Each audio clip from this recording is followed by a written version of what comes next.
A year ago yesterday, you lost government. The Albanese Labor government was elected. What has the coalition learnt? What have you changed and learnt over that 12 months?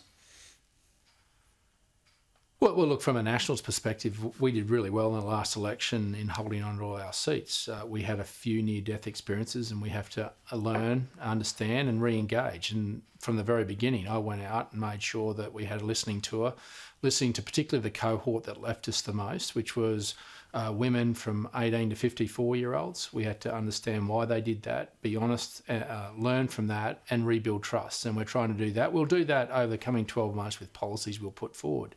But it's getting back to the true values and principles for us as a national party. I think we've tried to show that. We've been a constructive opposition in asking for things like a national energy summit from the Prime Minister. The first thing I did was write to him and say, let's have a national energy summit. Let's have a conversation about the fact that we have a competitive advantage the rest of the world doesn't. We have sovereignty of all our resources. Well, he's more interested in emissions than energy. He's more interested in emissions than energy. Is it time for the coalition to turn its back on net zero and focus on energy rather than emissions?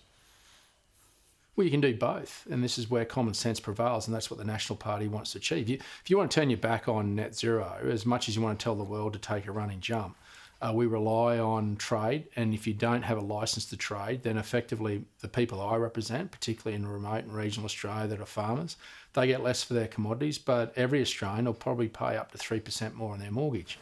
But we can achieve this. We've got time to achieve this, and we've got technology that's coming at us, like small-scale modular nuclear, that can be adopted and adapted here in Australia that gives us affordable, reliable energy that's zero emissions because we've got sovereignty of the resources that can do that. So this is a common sense approach. That's what the Nationals bring to Canberra is common sense. And we've been able to get the Liberal Party to sign up to that. And I think it took real courage for Peter Dutton.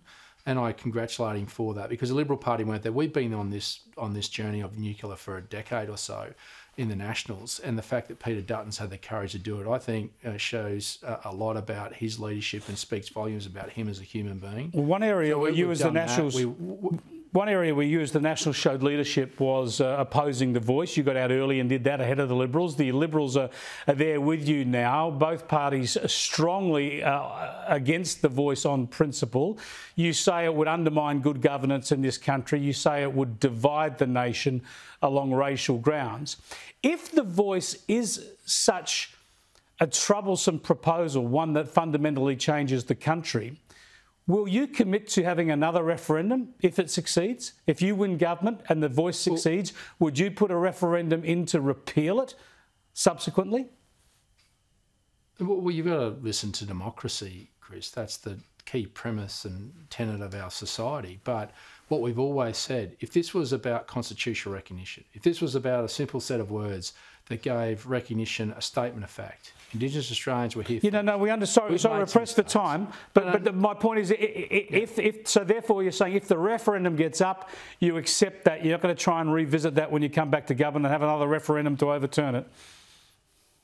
Well, you've got to accept the people's decision. That's why we're saying this is a flawed premise of what they're putting forward. They're adding another layer of bureaucracy that they are hiding the details on, that legal experts are now contesting, that will be contested in the High Court. If this was about unifying this nation, and if this is what the Prime Minister wanted to achieve, then what he should have done is give constitutional recognition, a simple statement of fact. They were here first. We made mistakes. We're better having been together, and we were better sticking together. I suspect we did have that in 1999. Print the ballot papers. Yeah. Well, great to talk to you, David. Our nation evolves, Chris, and I think.